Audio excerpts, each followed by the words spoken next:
From JBS Studios in Greater New York, this is the JBS News Update with Teisha Bader.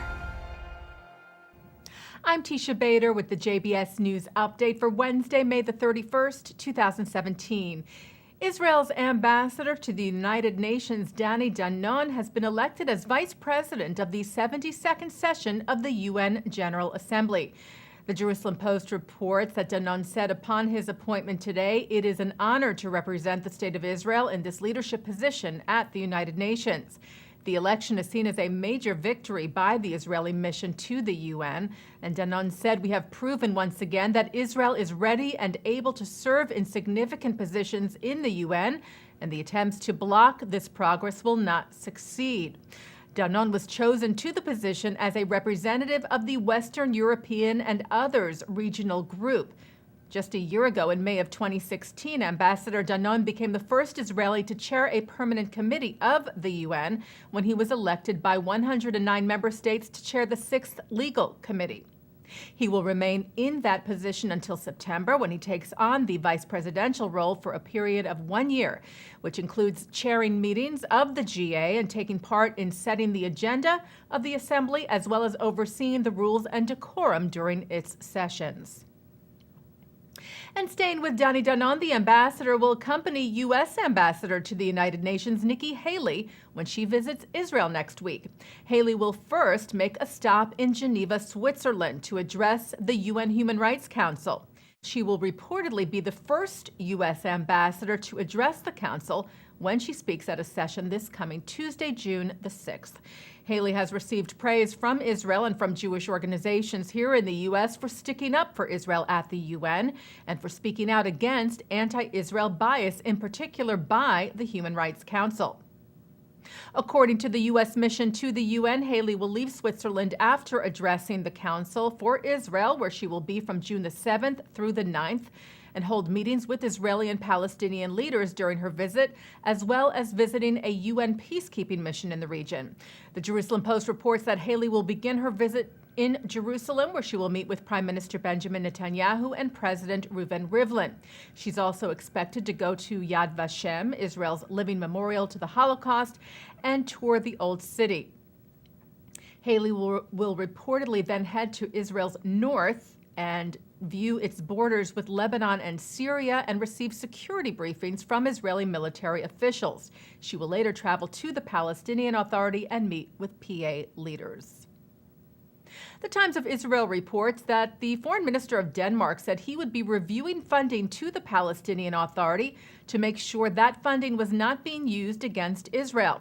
Foreign Minister Anders Samuelsen said today, "We must be sure that Danish assistance contributes in a positive way to the advancement of human rights in the Palestinian territories." The remarks follow a meeting earlier this month where Prime Minister Netanyahu urged Samuelsen to stop Denmark's funding for Palestinian non-governmental organizations that are involved in anti-Israel incitement or that promote boycotts of the Jewish state. The Danish foreign minister has reportedly ordered a review of his government's donations to those NGOs and will not approve any new funding until that review is complete.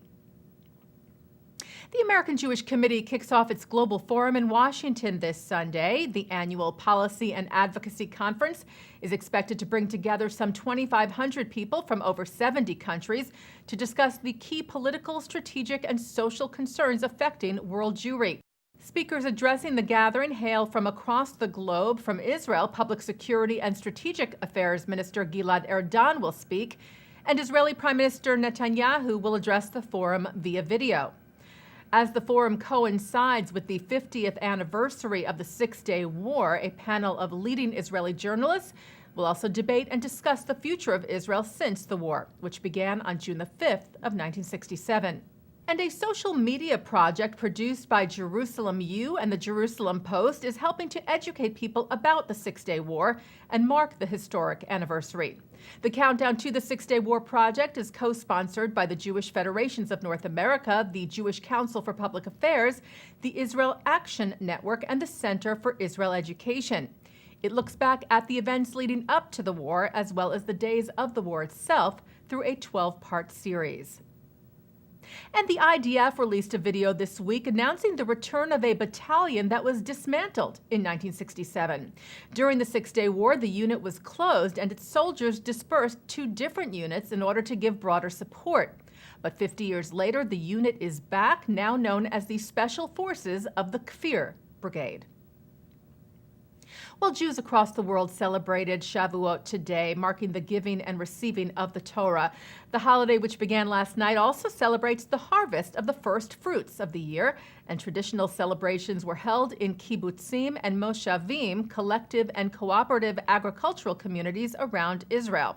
Ceremonies were held yesterday and today, displaying the first harvest and other agricultural activities. And our special Shavuot programming continues here on JBS for Wednesday, May the 31st, including tonight at 7 o'clock, columnist Douglas Rushkoff and Rabbi Irwin Kula shared their thoughts on the role of Torah in modern life. At 8, a look at human equality in the Torah.